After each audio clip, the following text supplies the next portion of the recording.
Beginning, the encounter beyond the veil. Captain Orion Vale had seen 1,000 worlds, but none like this. The planet Aelyra wasn't just alive, it sang. When his exploration vessel Celestial Dawn descended through its cloud canyons, the scanners failed to read half the data. The air shimmered with spectral light, the trees moved with rhythm instead of wind, and every surface pulsed faintly like it was breathing. He came to Aelyra alone, part of a diplomatic mission to re-establish contact with the long-isolated Varellan Empire, a race of sentient beings said to merge biology and light itself. But the moment his ship landed, everything went wrong. His communication uplink fried. His suit's sensors overloaded. And from the luminous mist came a voice that sounded both near and distant, like a thought carried by starlight. "You should not be here, human." Orion turned. A figure emerged from the haze. Tall, elegant, radiant. Her skin carried faint lines of bioluminescent flow. Her hair silvered like liquid metal, eyes glowing faint violet. She was humanoid but more refined, every movement too smooth, too deliberate. "I'm not here to intrude," he said quickly, lifting his hands. "I came to make contact, peace maybe." Her gaze narrowed, cautious but curious. "You speak like the others before you. They came with fire." "I came alone," he said softly. "No fire. No war." She studied him in silence, as if weighing his truth against the pulse of the world around them. Finally she stepped closer. "Then you will come with me, human. The Queen will want to see why you survived landing on sacred ground." Orion followed, knowing this was no ordinary contact mission. Something or someone on this planet was rewriting everything he thought he knew about life. Middle. The alien woman named Kaera. Her name was Kaera, and she wasn't just a guard or emissary. She was one of the Queen's personal envoys, a voice between mortals and the ruling light itself. Days passed as Orion remained in the crystalline halls of the Aelyran sanctum, an architectural marvel grown from biocrystal, not built. The walls resonated faintly when Kaera passed. The world recognized her touch. She questioned him constantly. His mission, his people, his emotions, things no machine would bother with. And in return, Orion asked about her world, her kind. That's when he noticed it. Kaera never looked directly into mirrors. When he asked why, she hesitated. "We are not made to admire," she said simply. "We are made to serve the harmony." It wasn't the answer he expected. One night, while the two stood on a balcony overlooking Aelyra's bioluminescent oceans, she turned to him suddenly. Her voice softer than the hum of the sea. "Tell me, Orion Vale, why do humans find beauty where there is imperfection?" He blinked. "What do you mean?" Kaera looked down at her glowing hands.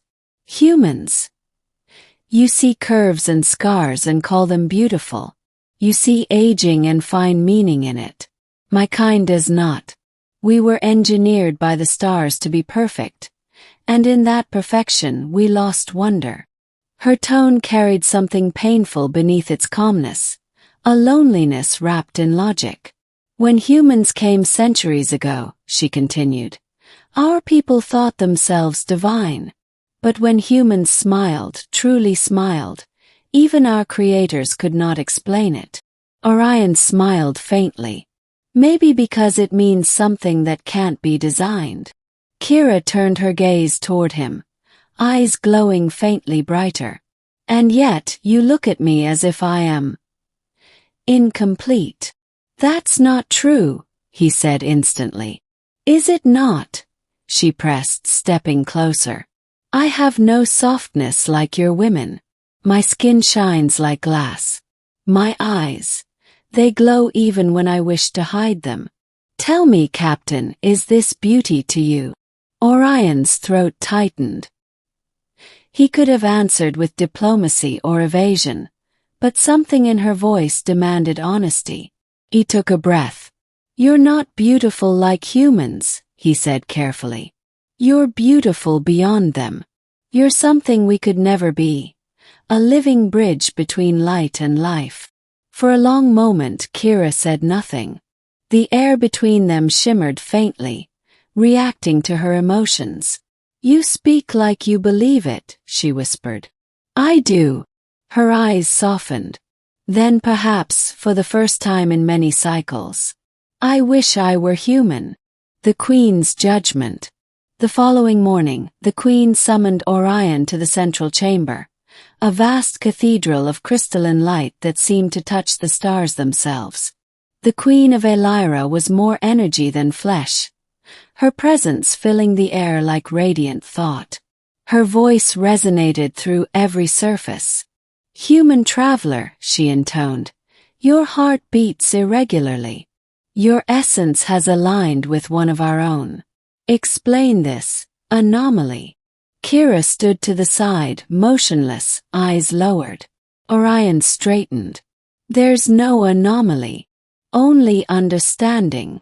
"Understanding breeds corruption," the Queen said. "Our kind must remain untouched by mortal emotion." "Then you've forgotten what makes you alive," Orion said, unable to stop himself. "Emotion isn't corruption, it's connection." The Queen's radiance dimmed slightly. "You presume to instruct eternity." Kaera's voice trembled as she spoke. "He speaks truth, my Queen. We have followed order for millennia, but in doing so we forgot to feel. He reminded me what beauty means." The chamber vibrated, light flaring violently before settling into calm. "Kaera," the Queen said slowly, "you have touched the human's essence. You have broken the balance." "If balance means emptiness," Kaera said, voice rising, "then perhaps it is time for imbalance." The silence that followed was deafening. The Queen's image flickered, her tone shifting from judgment to sorrow. "Then let the two of you bear the cost of this truth." The floor beneath them cracked with blinding light, and everything went white. The choice between two worlds. When Orion awoke, he was lying in a meadow of soft bioluminescent grass. The air was heavy with the scent of ozone and rain. Kaera was beside him, unconscious but alive. He touched her hand. It was warm, not glowing. Her luminous patterns had dimmed to a faint shimmer. When she stirred, her first words were quiet but full of disbelief. "The Queen severed my bond. I am no longer of her light." "You're free," he said softly. "No," she whispered, trembling. "Without the world's light, I will fade. I have perhaps one rotation, one human day, before my energy fails." Orion's chest clenched. He had seen death before, but not like this. Not beauty dissolving in front of him. "Then we'll find a way," he said. "There has to be something, a connection, a fusion, anything." Kaera smiled weakly. "You do not understand. My kind was not meant to live with emotion. The moment I felt, truly felt, my body rejected the light." "Then take mine," he said. "Take my energy, my pulse, whatever you need." She shook her head. "You would die." He gritted his teeth. "Then so be it." For the first time, Kaera's eyes filled with tears, faint droplets of glowing light. "Humans truly are impossible," she whispered. He cupped her face gently. "Maybe that's our gift." As she touched his hand, the world around them shimmered. The air thickened with radiant mist, and their bodies began to glow faintly. His heartbeat syncing with hers, energy flowing between them in a rhythm that defied physics. Pain seared through him, but he didn't stop. "Orion, please. You said we lost wonder," he gasped. "Let me give it back." Light consumed them both.